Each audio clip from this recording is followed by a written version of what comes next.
নমস্কার বন্ধুরা, time and ওয়ার্কের মোস্ট ইম্পর্টেন্ট টাইপ যে কোনো চাকরি পরীক্ষার জন্য খুব ইম্পর্টেন্ট। কি বলেছে, এ একটি কাজে 40% কাজ করে 8 দিনে এবং এ ও বি মিলে ওই কাজটি 10% কাজ করে 1 দিনে। যদি বি একা কাজটি করতো তাহলে বি এর কত সময় লাগতো? তাহলে কি করব, আমাদের প্রথম কাজ হবে এ একা কত দিনে কাজটি কমপ্লিট করে। তাহলে কি বলেছে, 8 দিনে 40%, তাহলে 8 এর মান হলো 40%।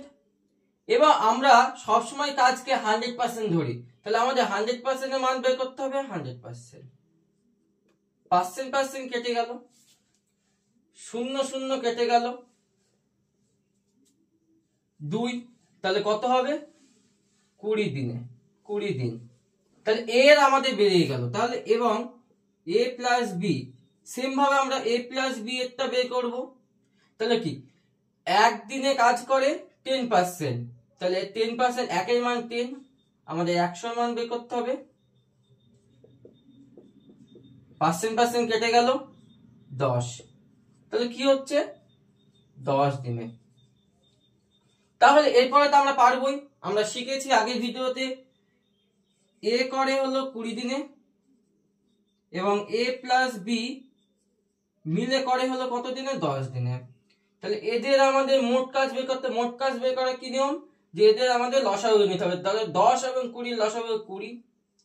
তাহলে এর কাজ করার ক্ষমতা কত? 1 ইউনিট এবং এ প্লাস বি একসঙ্গে কাজ করার ক্ষমতা কত? 2 ইউনিট।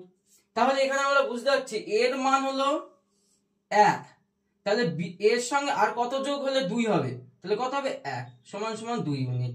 তাহলে বি এর কাজ করার ক্ষমতা 1 ইউনিট, তাহলে টোটাল কাজ আমাদের 20 ইউনিট। তাহলে 20/1, তাহলে কত হবে? 20 দিন।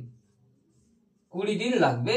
বি যদি একা কাজ দিয়ে করতো তাহলে 20 দিন লাগবে, আর এ যদি একা কাজ করতো তাও তার 20 দিন লাগবে।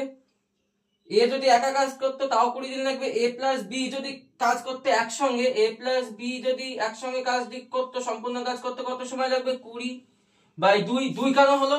এ প্লাস বি এর মোট এফিসিয়েন্সি হলো 2 ইউনিট, তাই 2 হলো, 10 দিন সময় লাগবে। যদি অঙ্কটা ভালো লেগে থাকে অবশ্যই একটা লাইক করবে। ধন্যবাদ।